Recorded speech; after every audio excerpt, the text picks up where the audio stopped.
Hey guys, what's going on? We're back with another Destiny 2 video, and today we're talking about first impressions of Into the Light.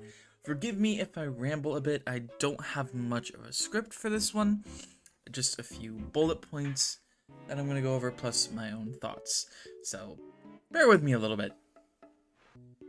So first of all, I just have to say Onslaught is one of the best activities that Bungie has ever put out. And you can talk about how it's reskinned maps, whatever.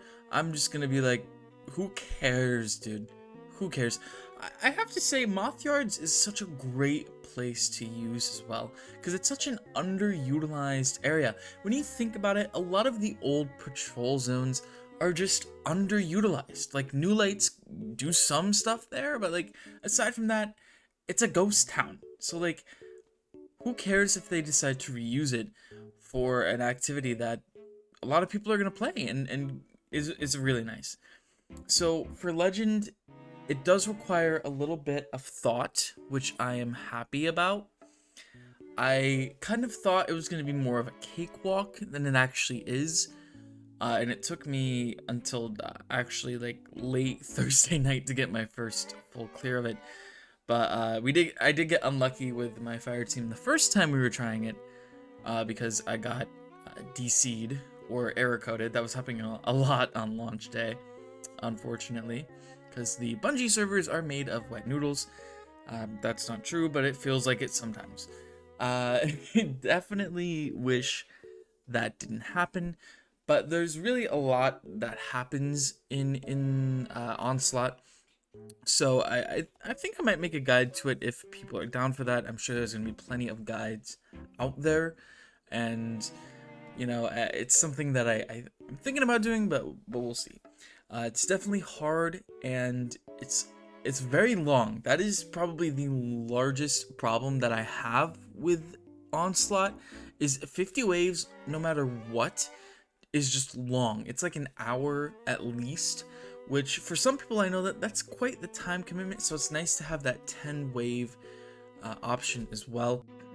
However, I do wish that there was maybe something in the middle ground, like a 25 wave option or something like that. It's something that Bungie can add on and listen to community feedback and be like, hey, maybe we're gonna do like a 15 wave or a 30 wave or something along those lines. And it's nice to know that new Bungie is at least trying to listen a little bit and be more constructive in the future. The loot is very nice. I wish shinies were like there was a way to get guaranteed ones, whether it was on a completion of Legend or completion of a regular 50 wave, and either of those would be pretty nice. But then again, like I said, it's an hour to get one shiny either way, and that's a long time. So it being random is also kind of cool. So aside from all the praise that I have for this update, it's free, players get access to weapons maybe they never had, or access to weapons like Succession that are behind a raid and expansion, right? It's a pretty decent sniper rifle, so people who haven't bought Beyond Light don't have to bother doing it now, right? Because you gotta have a good sniper. Although I would recommend it for maybe a couple of other things, like DSC in general is just a fun raid, but after that, I guess there's really not that many good things about Beyond Light. It's still fun, and at least they fixed stasis and whatnot. But anyways, I am rambling. My only other gripe with Onslaught and Into the Light in general is the time-gated weapons and whatnot. So you also cannot get Super Black Shader. You can't get the shader until all the weapons are released, so you have to wait till April 30th, which isn't too far away, so I guess it's not that big of a deal, to be completely honest. But part of me is like, I want Midnight Coup in my hands right now, but I get it. They need to have everyone needs to have a reason to want to log on next week and the following week, and it's a player engagement thing.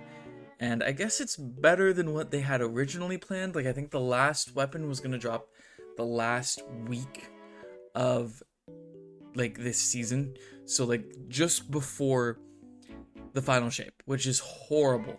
Like, no one wants to wait until the final week to be doing that stuff. So this is definitely better, because if you want to, you know, you can take a whole break, a whole month break from Destiny before the final shape, which is something I'm probably gonna take advantage of, or at least play other games until the final shape comes out, because you gotta clean your gaming palette a little bit and just play other things. Because, and to be completely honest, after seeing what we're getting in the final shape, it's kind of like this, you know, when you see a cool new update and you're like, man, the game is fun the way it is now, but the way I see it's going to be with Prismatic, like, I want that version of the game right now, because it's just going to completely change the dynamic of everything, which I definitely need to do a video about that. It's going to be crazy fun in the final shape, just making builds, and oh, I can't wait.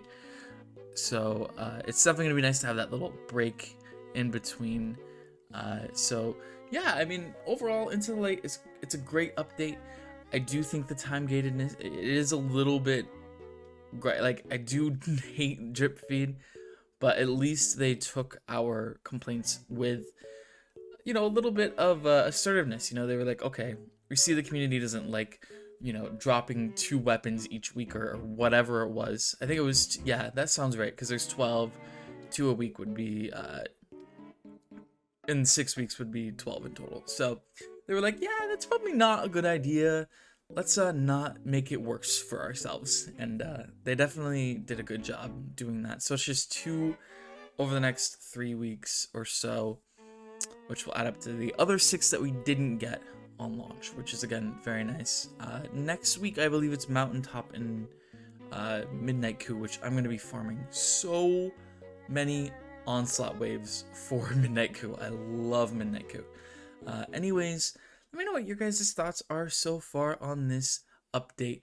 I really, like, can only find a few gripes, and even then it's stuff that could be worked on in the future, and stuff that was already kind of worked on with the drip feed.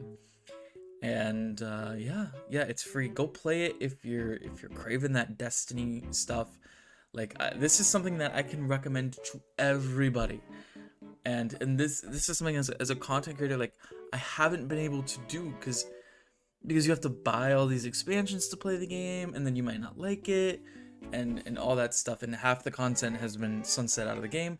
But this is bringing some of that stuff back. It's completely free. So if you're free to play, it's free for you. It's honestly a great time. If you have friends, I would recommend bringing them into it. It's even better. And yeah, but let me know what your thoughts are. If you're returning or concurrent player in Destiny coming back to Into the Light. And man, I really hope Final Shape is something that I can recommend to people when I put my review out for that, but we will have to wait and see. Anyways, thank you again for watching, and I'll see you in the next one.